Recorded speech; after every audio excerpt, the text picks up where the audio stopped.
All righty, you know what this means. Hello, it's time to shake it up. I'm mixing one up right here because I'm going to sit back and relax because I know my next guest is going to just light this place on fire, and I'm gonna just sit here and go with it. But anyway, Xen Sams is with us every Wednesday. She does double duty other times. She's a great friend of mine and Frankie's and the show. She's an actress and a model, but many times when we were downtown and there were all these high-profile cases going on over at the courthouse there, Xen was doing some investigative reporting for us as well, and reported on the Epstein case, on the all the Steens, Weinstein, Epstein, and going back to January, there was a case that got a lot of public attention where Cyrus Vance, the DA here in New York, was refusing to prosecute and then gave a sweetheart deal to one of his donors. The public advocate got involved. 20 women alleged that this Colombian doctor molested them, harassed them, assaulted them, and Cyrus Vance didn't want to prosecute him. And Xen brought this to our attention way back then, and now, as Xen and I and others are starting to talk about defund the DA's office, we take a closer look at what's been going on there. Xen, defund the DA sounds a lot smarter to me than defund NYPD.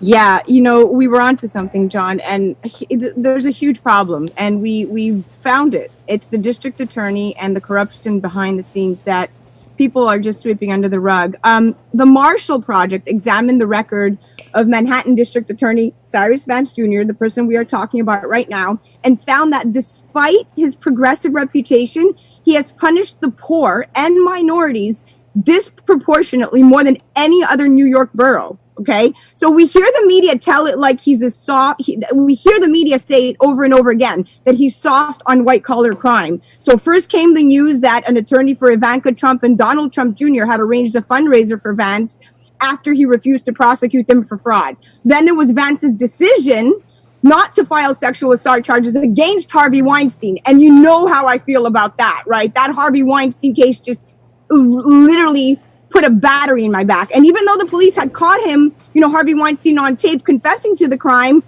Vance swept it under the rug. Recently, spurred by a story in New York, Governor Andrew Cuomo ordered the state attorney general to investigate Vance's handling of a very specific case.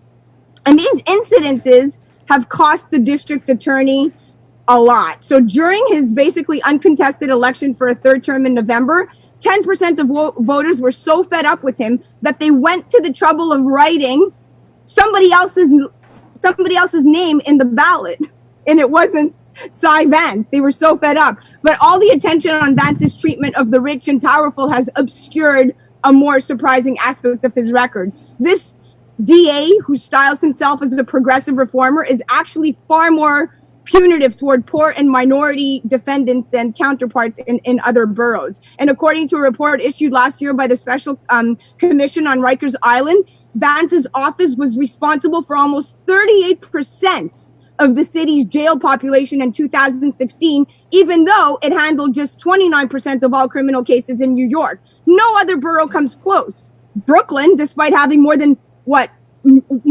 having a million more residents than Manhattan, accounted for only 22% of those behind bars.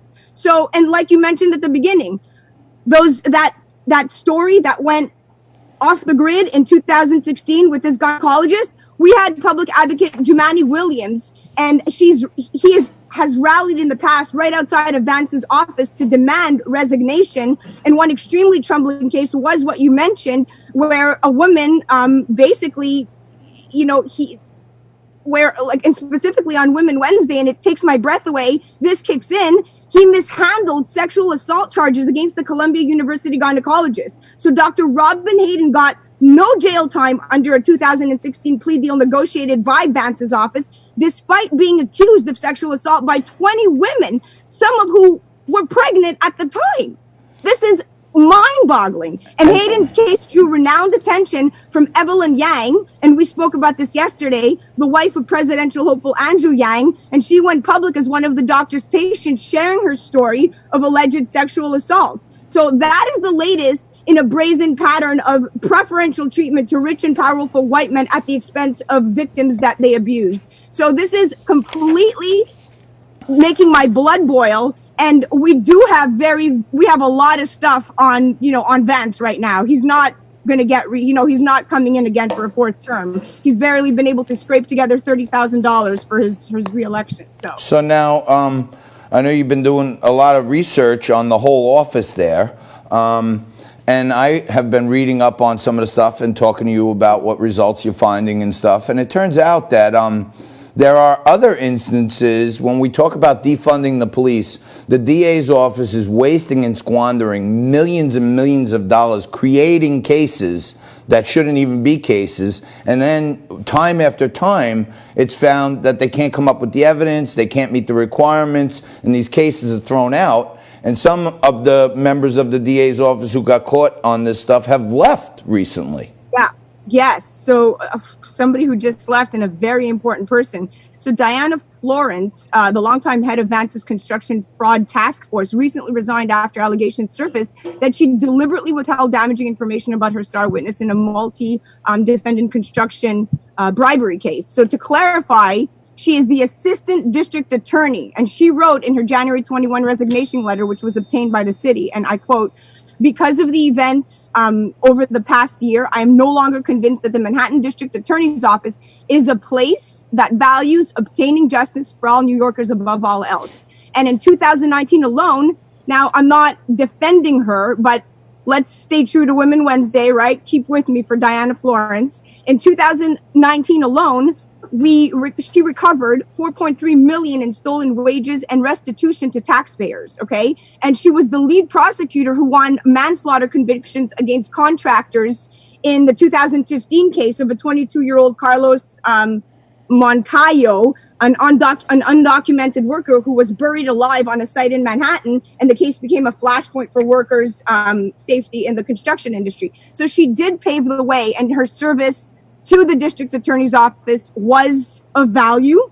But yes, currently right now, there's so much corruption that even Diana Florence is stepping away because she's also being investigated. So, you look left, you look right, you look at the police being defunded. But John, you're right. I mean, I think the attention needs to be, at the district attorney level where, when you're talking about defunding the police force, and these are the soldiers on the ground that protect us, right. Women. The people that are really, using all kinds of underhanded and sometimes illegal tactics, withholding evidence and stuff, the prosecutors who break the law are worse than any criminal, if you ask me, because we're supposed to hold them to a higher standard. And can you reach out to this Diana Florence, see if maybe, she wants to give you a statement? Will you? Have you? What's happening there? I'm gonna try, because look, I haven't investigated Diana Florence too much, and I'm by no means an investigative reporter, but it's very interesting to me because from a woman's perspective, when the safety, and we're talking about specifically New York City, when my safety is compromised and I no longer feel safe in my city and I have to flee and go to New Jersey or wherever I'm looking to buy a home right now, and when I don't feel safe strolling my daughter down the street, then that's a problem. So yeah, I'm looking under the hood because the people that are responsible for this are not directly the police officers on the front. It's the prosecutors. All right, Xen, I'm sorry, we got to go. You are the bomb, and keep investigating that for us some more. We'll take a quick break. More Liquid Lunch.